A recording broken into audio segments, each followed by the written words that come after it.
There's a special kind of pride that you feel deep down inside, a strength that seems to thrive in Lima, Allen County. The American way of life, to get in gear and do what's right. An unbreakable forthright link called real American strength. Lima, Allen County, real American strength. Forever moving forward without forgetting where we've been. Creativity meets technology, where possibilities never end. Ohio's strong Midwestern know-how, exploring innovative ideas. Deep rooted but always growing, ever proud of where we live. Lima, Allen County, real American strength.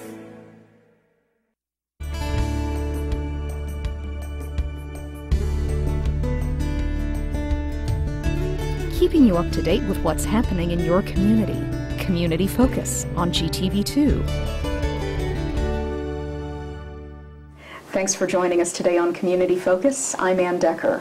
Fall programs are getting ready to start at the Lima Family YMCA, and here in the studio to give us all the details are Terri Averisch and Heather Graham. Thanks for joining us today. Thanks for having us. You're welcome. What do you have coming up? Well, our fall sports are starting at first. They've been taking registration for that. They will through September 7th. But we have fall soccer, and they start as early as age 4 for that. And then we also have flag football for the kids. So that's taking registration right now. And then all our regular classes start September 10th. So we are taking registration for both members and non-members for that. And then we have a couple new classes starting up. We have a program called Why Wait, where they're giving out general information about weight loss and exercise and healthy eating, and then they'll weigh them in every week.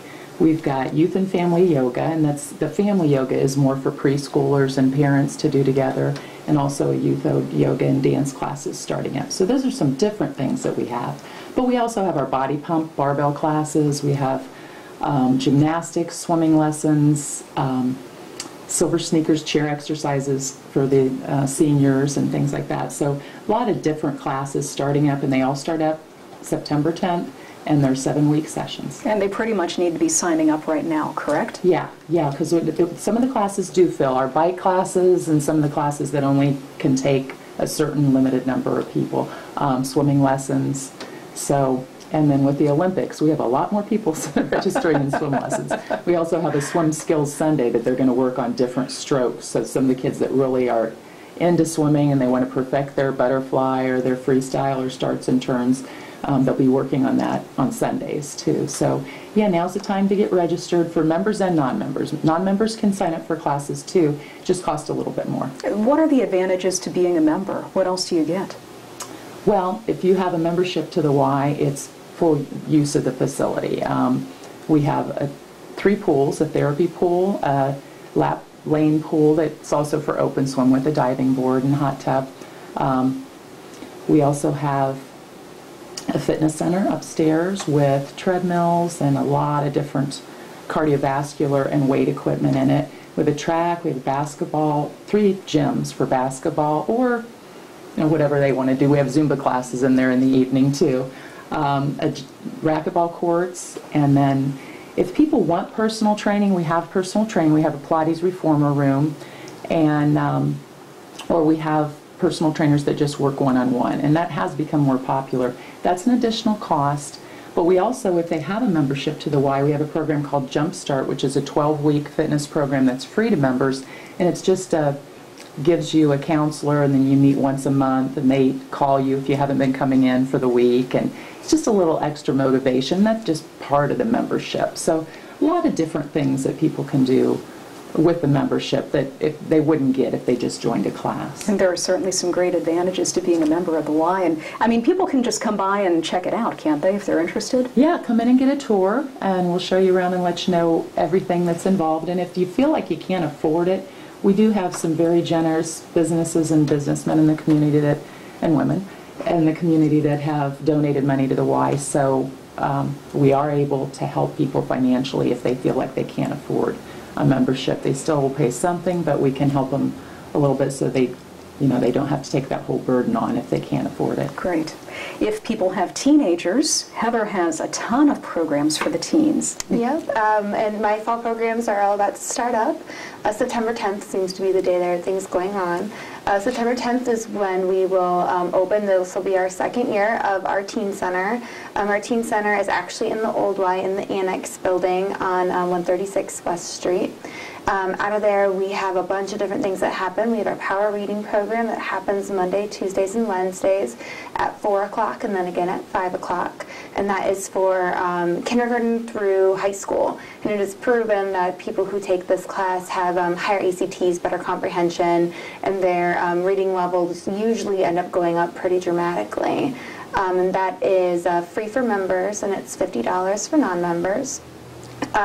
The Teen Center is used as a drop-in center. Teens can come in. We have tutors and mentors who are there every day to help them with homework.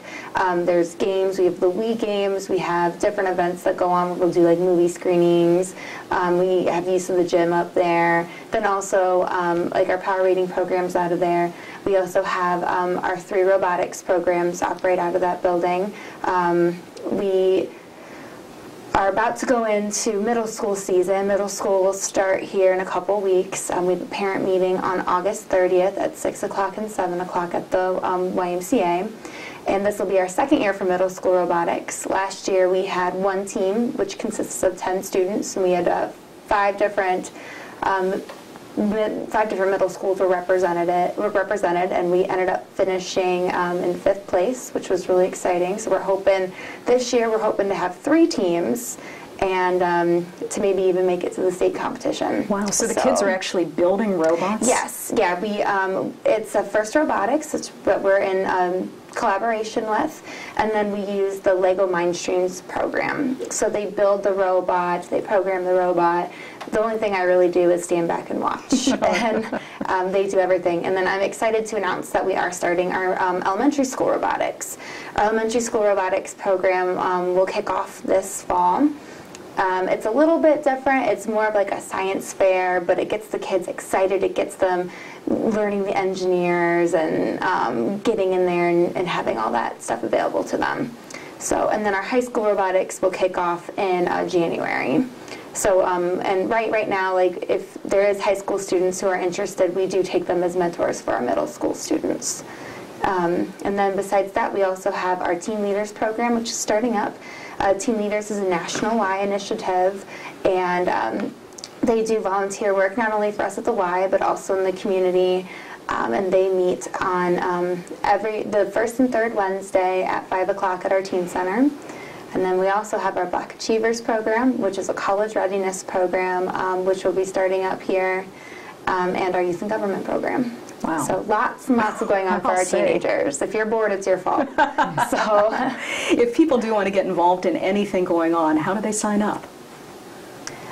They can contact the front desk of the Y, or they can contact me. My name is, again, Heather Graham. They can email me at graham@limaymca.net or call the Y at 419-223-6045. And if we've overwhelmed everybody with everything going on, it's all on your website, right? Yes. Right, and they can go under program guide at limaymca.net. And if they look under programs, they can see all our programs, or just go to the general program guide, and that has everything in it. Wonderful. I appreciate you both coming in today. Thanks for having us. Sure. Terri Averisch and Heather Graham from the Lima Family YMCA. I'm Ann Decker, and this is Community Focus on GTV2. Reduce, recycle, reuse. Allied Waste Services and the City of Lima encourage you to live green by recycling all that you can. Recycling promotes green living by reducing the amount of waste materials buried in landfills. This saves money, natural resources, and energy.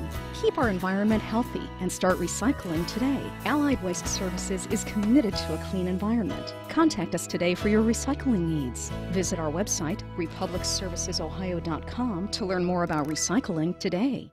My joints ached and I was always tired. I was always cold, I couldn't concentrate, and my body hurt all over. My doctor told me I had lupus. Women of childbearing age, and especially African American women, are at higher risk. If you suspect that you have lupus, you should contact your doctor.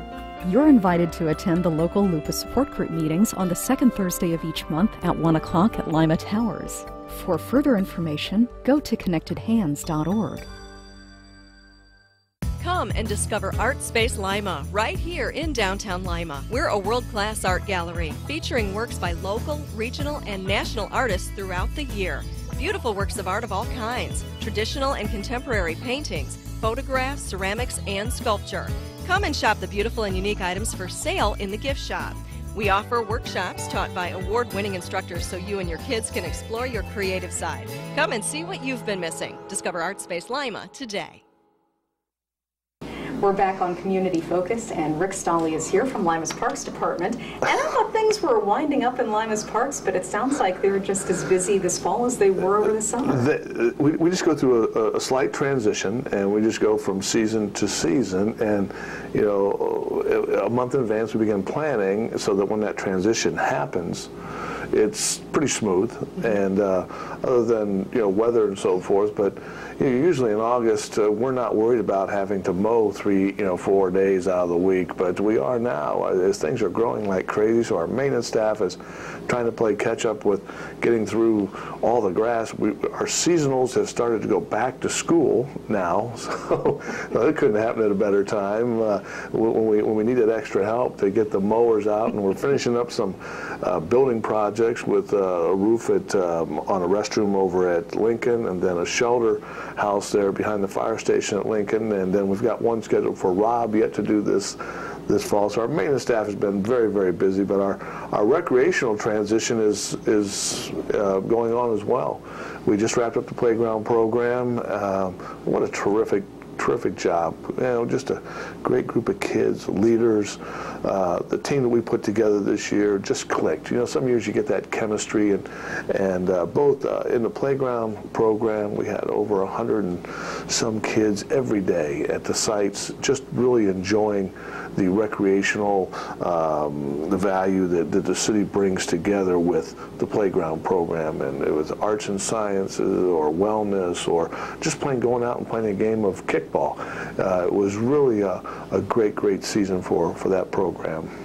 The pool, you know, here for the pool too? Yeah, so we're still waiting on the final numbers, but the staff just did a tremendous job. You know, the whole welcoming, you know, you to Lima and its municipal pool, and getting people out and getting them involved and enjoying the experience that is Schoonover Pool. Okay.